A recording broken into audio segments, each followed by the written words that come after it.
Hi, I'm David Fleming, and this is the Disciples Ignited YouTube channel where we focus on Jesus, advance His kingdom, and prepare His disciples. I'm so glad that you've decided to join me in these short videos, each less than 5 minutes long, where I'm sharing from God's Word things that I believe are going to help you in your walk with Jesus. So it's good to have you with me today. Now, I do want to encourage you to go to Amazon and look up my series of books titled Spirit-Filled Discipleship. They're jam-packed full of truths that are going to help you in your walk with Jesus. So look them up on Amazon. You'll be glad that you did. Now, let's get started on our study for today.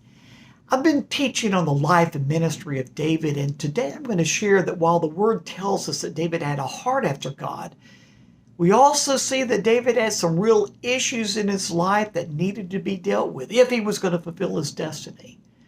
Now, King Saul is, so we have found, is so jealous that he is in a rage and he's starting to try to kill David. So David finally fled for his life from King Saul, and in trying to do so, he needed help from his wife. And so we read in 1 Samuel chapter 19, verses 12 and 13, "So Michal let David down through a window, and he fled and escaped. Then Michal took an idol and laid it on a bed, covering it with a garment and putting some goats here at the head." So obviously Michal is using an idol to mimic David lying asleep in the bed. That's not the issue I want to deal with.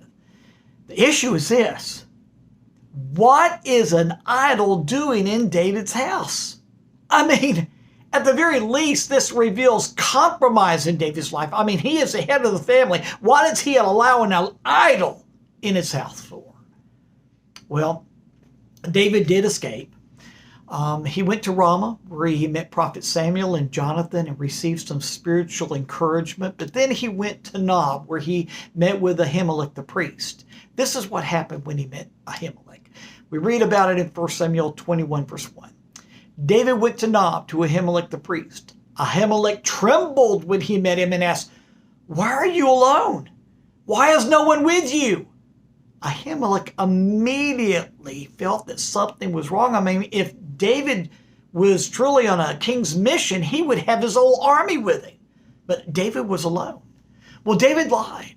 David said, "Oh, my men they're just behind me, but we're on the king's mission. Don't worry about it. Everything's great." Well, David did ask for food. He asked also for some weaponry, and Ahimelech did give him some food, and he did give him Goliath's weapon that was being stored there.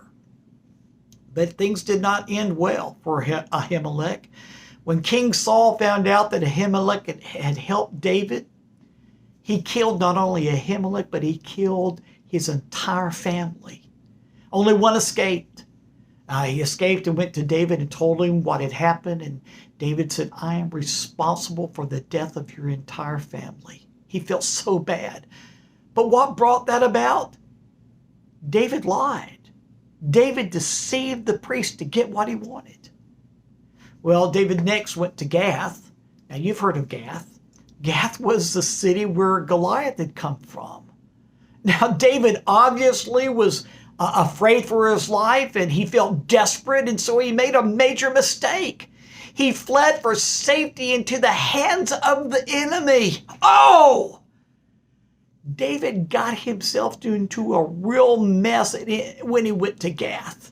He had to act like an insane man to get out of Gath. At the very least, this teaches us, do not ever act in desperation. Pray. Seek the Lord until the Lord speaks to you and tells you what to do. Well, early on, we see some major issues in David's life.